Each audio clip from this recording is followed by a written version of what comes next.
get behind somebody today, you're pretty well stuck there because you can't see a thing once you get up close. So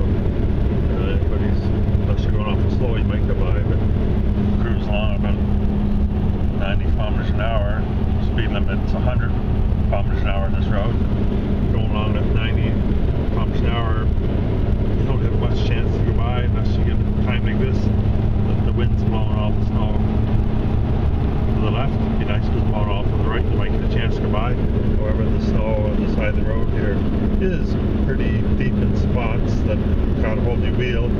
It may haul you pretty bad. So you might have seen there a pretty good description of it when I went to that last overpass of how deep it is. Maybe a foot or so, 6, 8, 12 inches in places, maybe more in places, but you just have to catch the